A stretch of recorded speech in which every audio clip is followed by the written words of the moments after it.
Bienvenue dans Smart Bourse, votre double dose quotidienne de marché en direct sur Bismart. Chaque jour à la mi-journée, 12h30, 13h.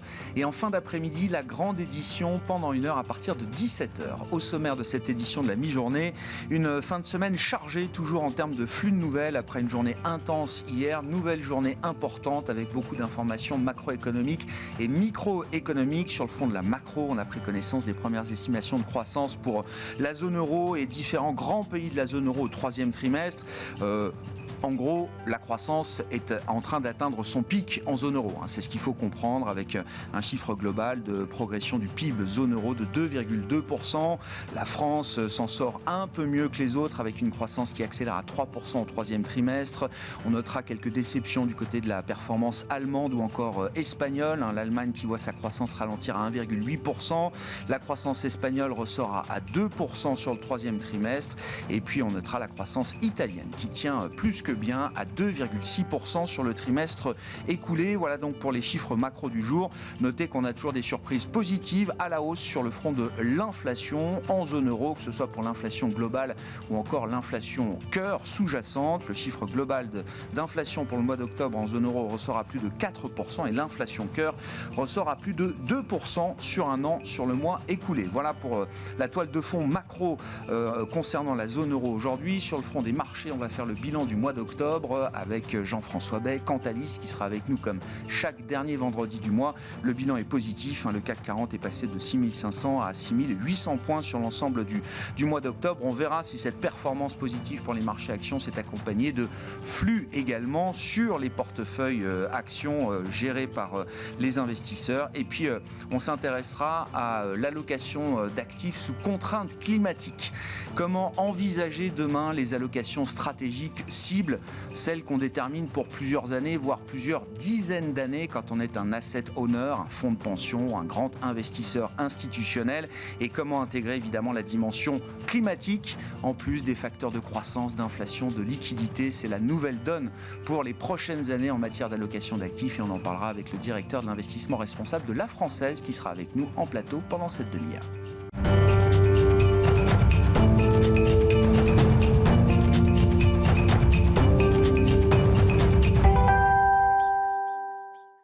Les marchés européens qui marquent une petite pause en cette fin de semaine avec un flux de nouvelles toujours très important, que ce soit en matière macroéconomique ou en termes de résultats d'entreprise. Les infos clés à mi-séance en Europe, c'est avec Alix Nguyen.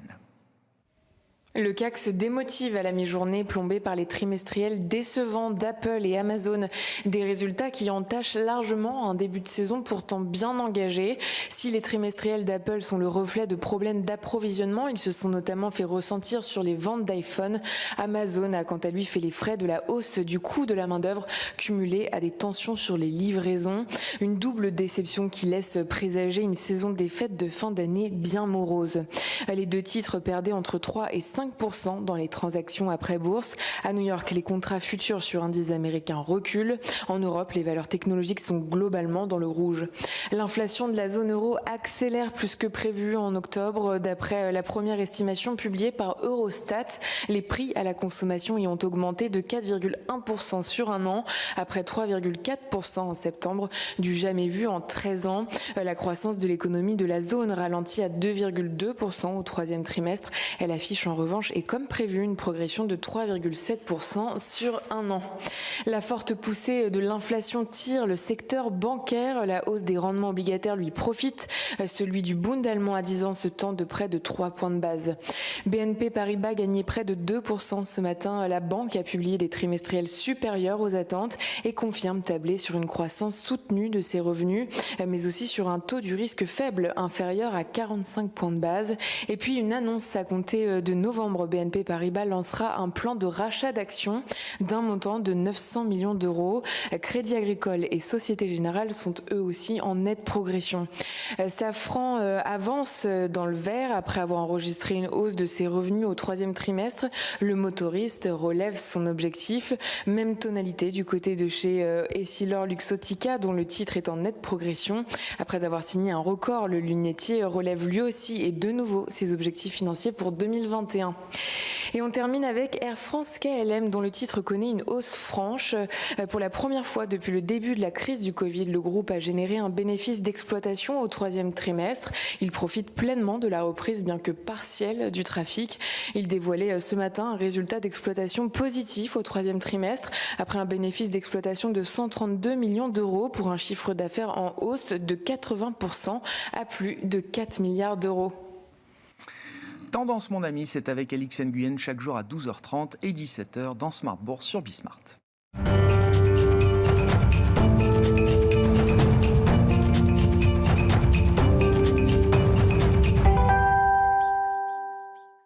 Et on fait le bilan du mois d'octobre, comme chaque dernier vendredi du mois, avec Jean-François Bay, qui est à nos côtés en plateau, directeur général de Cantalis. Bonjour et bienvenue, Jean-François. Bonjour, Grégoire. Oui, je le disais, alors sur le plan, prenons le CAC 40 comme référence indicielle. Le mois d'octobre se termine mieux qu'il n'avait démarré. On démarre à 6500 points sur le CAC et on atteint quasiment 6800 points en cette fin de mois d'octobre. La question, c'est est-ce que les flux sont venus accompagner cette performance des marchés actions sur le mois écoulé ? Oui, effectivement, le mois d'octobre est positif sur les fonds actions. Donc, on est de l'ordre de 23 milliards de collecte, pour l'instant en estimé, puisque le mois d'octobre n'est pas terminé. Oui. Mais en tout cas, les estimations Cantalis montrent que ça sera un bon mois d'octobre, un bon mois pour les fonds actions en Europe. Vous vous souvenez, on avait connu un petit peu un coup de mou sur septembre. L'été, septembre, il y avait des inquiétudes. On commençait à parler de changement de régime. Et donc, les investisseurs inquiets de ces différents sources de problèmes avait plutôt marqué le pas, et on se retrouve aujourd'hui avec un retour des investisseurs sur les actions. Je pense que les investisseurs, d'une part, considèrent qu'il n'y a pas d'alternative, c'est le célèbre scénario TINA, there is no alternative. Quand je vous dis qu'on est sur des niveaux de taux très bas et que l'inflation pointe le bout de son nez, et si c'est 2-3% d'inflation en France, en Europe, à un moment donné, il faut quand même aller investir. Le livret A ou le fonds en euros n'y suffira pas, et c'est valable pour tous les allocataires d'actifs.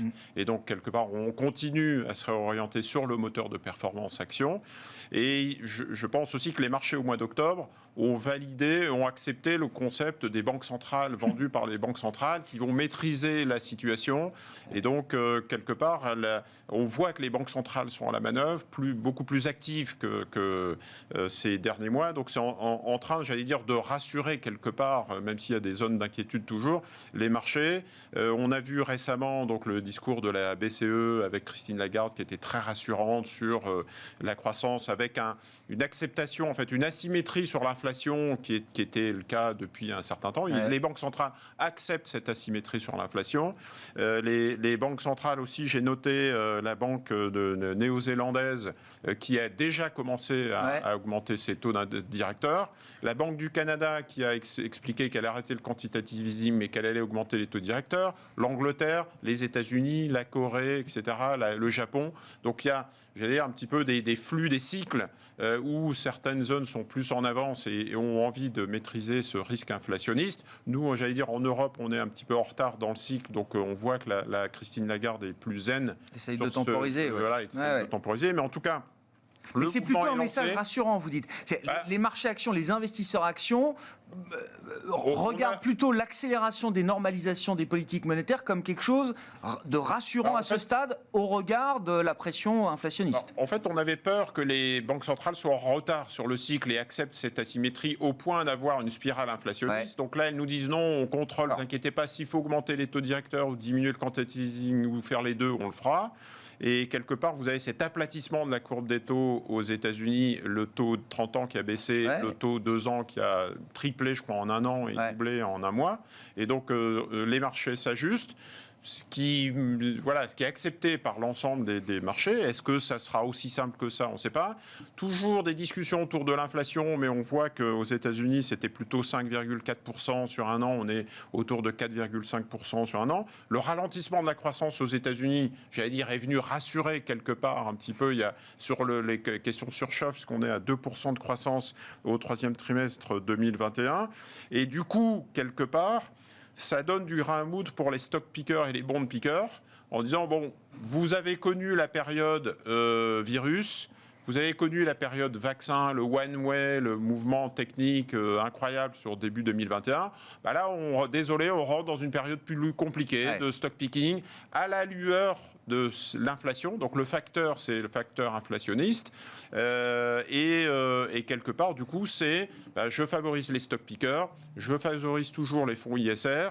Et on voit, j'allais dire, cette lecture sur des entreprises, les cycliques, des sociétés comme Heineken qui envoient des profit warnings en disant attention, moi, société, producteur de bière, j'ai un petit peu de mal et dans ma chaîne de production et dans ma consommation. On a vu les résultats d'Apple et d'Amazon où on distille un peu aussi des sujets sur la chaîne de production et les problèmes d'inflation et de hausse des salaires. Et puis les banques qui performent bien, l'immobilier qui pose question. Donc on a eu Unibail qui a été un peu chahuté ces derniers jours. Donc je pense que c'est vis-à-vis des États, vis-à-vis des gérants de portefeuille, vis-à-vis des investisseurs, cette dimension inflation hausse des taux qui maintenant sert un peu de juge de paix, de guide pour les marchés. Et c'est ce qu'on retrouve dans les flux. Donc on a de la collecte sur les actions et sur les stock pickers. On a de la collecte sur les obligations, les fonds obligataires, plus que ce qu'on a sur l'inflation, ce qui n'était pas arrivé depuis très longtemps. Et on a aussi de la collecte sur le fonds monétaire, en disant tiens, on va se mettre, s'exposer sur des taux variables et avoir de la poudre sèche s'il faut réinvestir. Donc c'est un mois d'octobre à la fois rassurant, mais à la fois qui montre qu'on est dans cette période de ce changement de paradigme où les investisseurs font confiance aux gérants actifs. Oui, on le voit en termes de collecte. Là, je regardais vos chiffres, effectivement, précisément sur le mois d'octobre. La collecte dans les gestions actives est plus de 2 fois supérieure à la collecte de la gestion passive sur ce mois d'octobre. Les 3/4 de la collecte au mois d'octobre sur les actions se positionnent sur des fonds actifs. L'autre élément aussi qui change, c'est les investisseurs reviennent sur l'Asie, par exemple. Donc il y a un marché qui est quand même moins bien performé. Et donc, on va rechercher des opportunités sur l'Asie, la Chine, qui est venue calmer un petit peu le sujet Evergrande, qui est venue... donc il y a un retour d'une sorte de normalisation qui profite aussi à l'Asie et aux pays émergents, et même aux États-Unis. Donc, il y a plus une lecture pays par pays sur la collecte, et toujours la collecte qui est entre les mains des anglo-saxons. Désolé, mais c'est moins vers les gérants locaux. Et donc, si vous voulez revenir sur l'émergent, l'Asie ou les États-Unis, vous faites confiance aux grands gérants mondiaux. Et les grands gérants mondiaux, c'est BlackRock, anglo-saxons, JP Morgan, Co. Mais ce qui est quand même très intéressant, c'est que pour l'instant, encore une fois, les investisseurs voient l'accélération des normalisations des politiques monétaires comme étant plutôt une bonne nouvelle qui permet d'évacuer un risque de surchauffe inflationniste. C'est bien comme ça qu'il faut lire les choses. Alors je pense que les marchés, on est sur une ligne de crête, veulent absolument éviter les risques extrêmes, récession, inflation. Il y a un an, on parlait de récession et de déflation. Aujourd'hui, on parle d'inflation. Peut-être que dans un an, on se reverra et on parlera à nouveau de déflation. Le creux de croissance sera peut-être fort. Et donc, du coup, les gérants et les investisseurs veulent éviter ce risque un peu bipolaire. Et donc, le fait même qu'il y ait des banques centrales qui soient toujours à la manœuvre, qui rassurent, qui communiquent, puis on est en plein dans on est dans la séquence là. Dans la séquence. Du coup, il y a un pilote dans l'avion. Et quelque part, on continue du coup à déployer ces capitaux, puisqu'on n'a pas trop le choix en même temps, vu les niveaux de taux d'intérêt. Je pense que c'est quelque chose pour rassurer en fait les investisseurs. La ligne directrice, c'est les banques centrales et les gouvernants. Les gouvernements, on est en Europe relativement protégés. La crise Covid s'est calmée. Les gouvernants parlent de plan de relance. Il y a des élections françaises, des élections allemandes qui sont plutôt moins orthodoxes et plus plan de relance. Donc, quelque part, ça donne aussi un avantage aux entreprises européennes dans ce panorama. L'Europe caracole, je fais jeu égal sur les actions internationales, les actions américaines. Il y a un petit plus sur les actions américaines, mais globalement, l'Europe tire très bien son épingle du jeu. Donc ça, pour les investisseurs, c'est aussi rassurant, même les investisseurs individuels. Vous allez terminer l'année, vous avez fait plus 20% sur le CAC, vous repartez sur 2022 et vous continuez à déployer sur des unités de compte et votre PER, vous allez bien l'investir quelque part. Donc, quelque part, l'Europe a une séquence aussi positive. Avec une BCE dans le monde des banques centrales qui est encore un peu plus en retard que les autres peut-être. Enfin, pas du tout au même niveau de cycle que des banques comme Banque du Canada, Banque d'Angleterre, voire la Fed demain. Oui, avec 5,5% d'inflation aux États-Unis, 4,5% de croissance des salaires aux États-Unis, vous vous posez des questions sur un risque inflationniste. En Europe, on n'en est pas encore là. On a un taux de chômage qui est encore élevé, une consommation qui reste une croissance qui reste encore atone, même s'il y a un rebond post-Covid, et une banque centrale qui est en retard un peu sur le cycle, donc pas trop de soucis. On verra si les 4,1% d'inflation, donc marqués en zone euro pour le mois d'octobre sur un an, si ce chiffre est un pic et si l'inflation décélère un petit peu quand même. Après, encore une fois, c'est ce qui est dans la feuille de route et dans les cartes pour 2022, c'est qu'on va avoir quand même une décélération à un moment et de la croissance et de l'inflation. Et des prix de l'énergie. Pour l'instant, on est dans cette phase de hausse de l'énergie qui vient aussi, qui est problématique pour beaucoup d'entreprises. Et ça ne freine pas, alors pour conclure avec vous là-dessus, ça ne freine pas l'appétit des investisseurs et des clients pour les stratégies ISR? Alors non, au contraire. Au contraire, on est toujours dans une bascule vers l'investissement environnement, social, gouvernement, mais beaucoup environnement, beaucoup climat. Encore au mois d'octobre, c'est 1 euro sur 2 sur les fonds ISR. Sur un an, c'est pratiquement 200 milliards investis sur les fonds actions ISR contre 145 milliards sur les non-ISR. Donc on voit que c'est plus d'1 euro sur 2 qui continue à s'investir sur l'ISR. Il y a une bascule. Les investisseurs ont compris qu'il fallait financer cette transition climatique. Est-ce que le marché pourra absorber tous ces capitaux? Est-ce qu'il n'y a pas une bulle ici ou là? Est-ce qu'on n'est pas trop en retard? Donc les plus radicaux voudraient que ça aille beaucoup plus vite.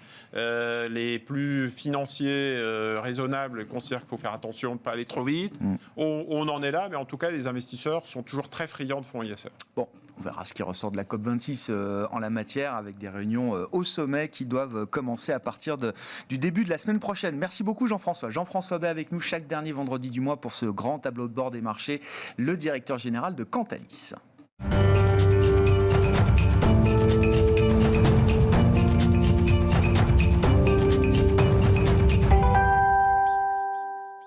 Bon, et on va allonger un petit peu les horizons de temps à présent, mais restons évidemment sur la thématique climatique avec Laurent Jacquier-Laforge, qui est le directeur de l'investissement durable de La Française, à nos côtés en plateau. Laurent, bonjour et bienvenue. Bonjour. Merci beaucoup. Vous avez fait un travail prospectif en profondeur, là, justement, sur la question des allocations d'actifs stratégiques cibles. Je dis pour les prochaines années, mais peut-être pour les dizaines, pour les prochaines dizaines d'années qui sont devant nous, parce que là, on parle vraiment d'allocations cible pour les grands institutionnels, les grands fonds de pension, les grands fonds de retraite, les asset owners comme on les appelle, qui ont des horizons de temps évidemment très très longs. C'est ça, Laurent. Oui, bien sûr, pour eux qui en sont conscients, mais pour vous et moi aussi, peut-être, il faut se poser la question. En fait, est-ce que c'est pas un peu la fonction d'épargne que de transmettre d'une génération à l'autre? Pardon. Et là, on parle vraiment d'intergénérationnel quand on vise 2100, ce qui est l'objet de notre travail, avec de premiers résultats possibles pour 2050. 2050, c'est pas si long finalement. Et la question, c'est le facteur climatique va devenir un déterminant aussi important que la croissance, l'inflation, la liquidité qu'on trouve dans les marchés, et même plus précisément, c'est là où vous allez nous expliquer la méthodologie, c'est la gestion de l'urgence climatique, qu'elle soit un échec ou un succès, va avoir forcément un impact sur ces allocations d'actifs stratégiques. C'est exactement tout le sujet de notre travail. Vous avez parlé tout à l'heure de bascule. On pense que nous sommes en train de vivre une bascule qui est quasi aussi importante que celle qui nous a amené à quasiment 50 années de croissance. 50 années de croissance qui sont très largement liées à la consommation d'énergie. Vous superposez les courbes, vous verrez, ça fonctionne très bien. Quantité d'énergie, croissance du PIB, ça marche. Et donc aujourd'hui, la source d'énergie vont certainement évoluer. Quelle sera la nature de la croissance? Forcément, ça influencera la croissance du PIB, ça influencera l'inflation, les taux d'intérêt et donc les allocations. Comment vous avez travaillé là? Quelle est la méthodologie? C'est important de comprendre d'ailleurs que vous avez suivi, et quels sont les grands enseignements auxquels vous êtes arrivé, Laurent? Alors la méthode, d'abord, on est parti, comme il s'agit quand même de faire des prévisions, d'être très prospectif, puisque en fait cette notion de bascule fait qu'on pense que les constats historiques ne nous servent pas vraiment pour générer des scénarios pour le futur. Donc on est parti des travaux du GIEC, à peu près comme tout le monde. Au moins les climatologues nous donnent quelques éléments. Les climatologues nous donnent des notions d'intensité, de réchauffement par région et dans le temps. Et ces climatologues se sont réunis, scientifiques, avec des économistes pour nous proposer des scénarios partagés qu'on appelle des SSP. Il y en a 5. En fait, il y en avait quelques milliers. Ils ont été regroupés en 5 grandes familles. Et pour dire les choses très simplement, le scénario 1, c'est le scénario vertueux, celui qui est en ligne avec les souhaits des Nations Unies, donc les ODD et tout ce que nous connaissons, les objectifs de développement durable.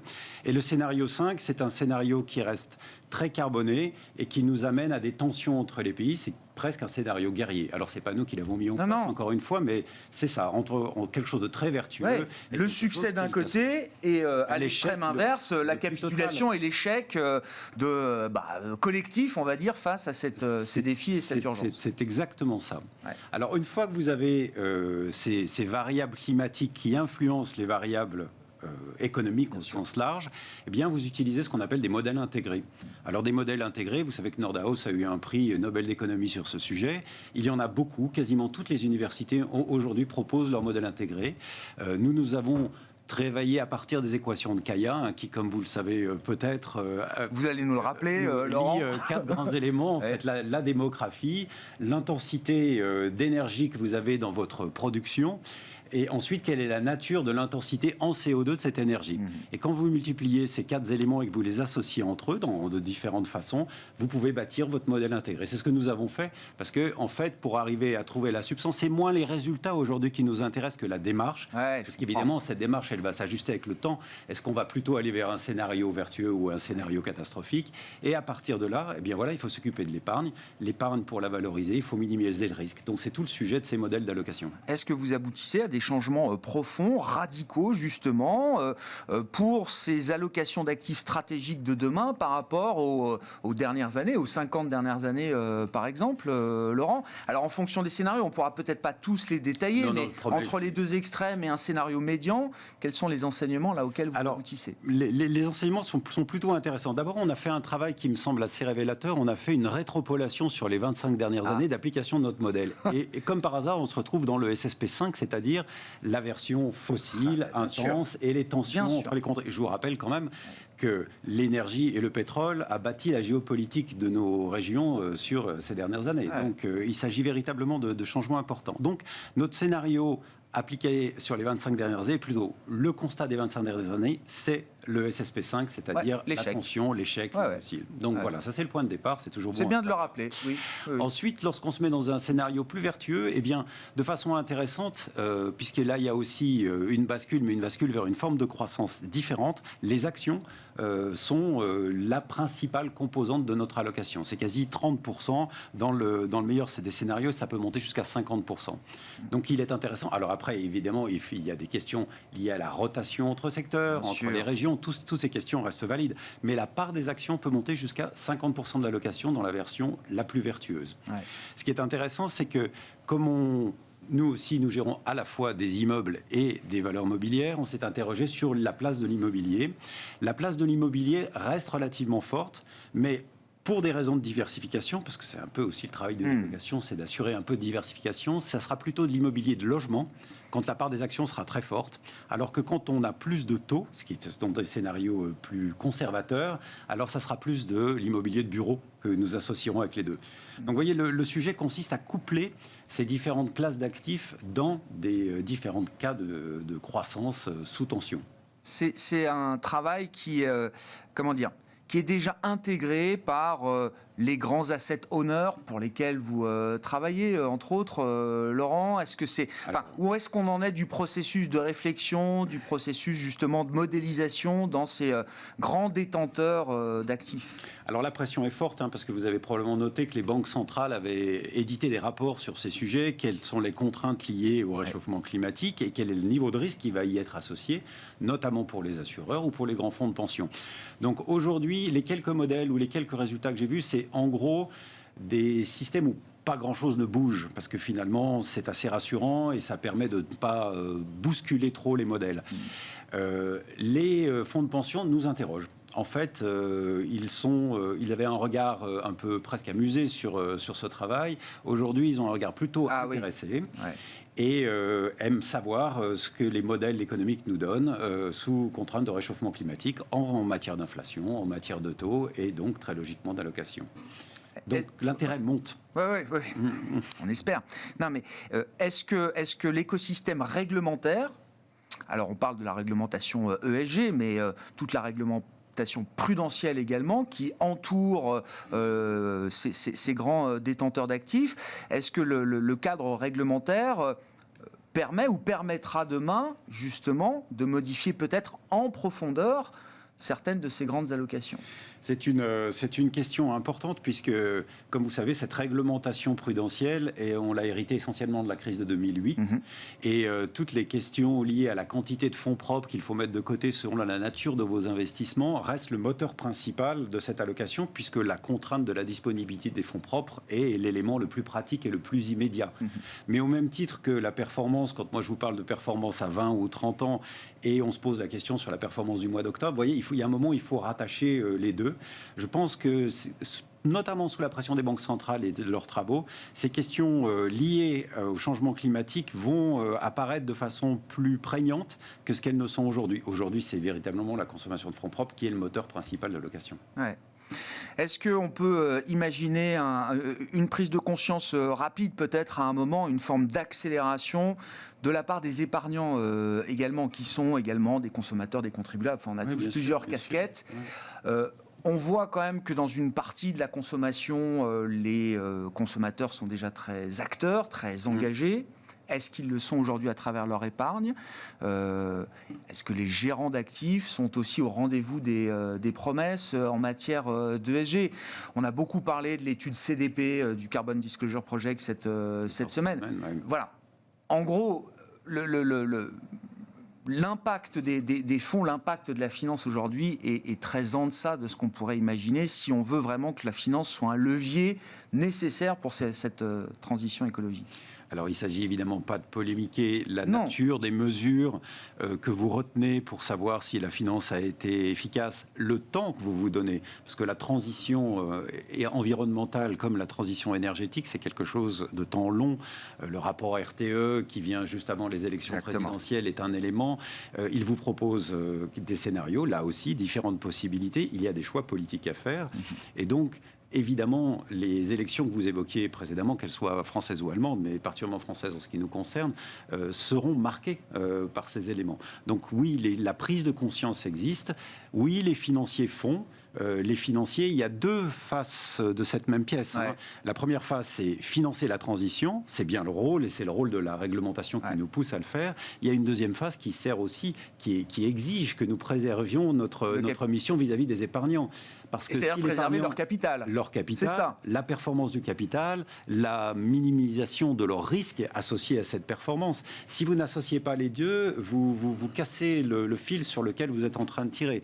Donc cette dimension est essentielle. Il y a bien deux faces à cette même pièce. Donc pour ce qui est du financement de la transition, il se fait. Regardez, on évoquait précédemment le prix des éoliennes, des énergies renouvelables. Les fonds de private equity ou de private debt qui investissent dans ces domaines se rendent compte que le manque d'objets fait que les prix montent et que donc la rentabilité baisse. Donc il va falloir qu'il y ait de nouveaux projets qui se mettent en place, probablement plus ambitieux, qu'il faudra financer. Et aujourd'hui, tout est prêt pour ça. Merci beaucoup, messieurs. Merci, Laurent, d'avoir été avec nous pour évoquer donc ces travaux de recherche prospective que vous avez menés sur les allocations d'actifs de demain sous contrainte climatique. Laurent Jacqui-Laforge, qui était à nos côtés en plateau, directeur de l'investissement durable de la Française, et Jean-François Bay, je le rappelle, le directeur général de Cantalis, avec nous chaque dernier vendredi du mois. Voilà pour Smart Bourse, l'émission de la mi-journée. On se retrouve ce soir en direct à 17h sur Bismart.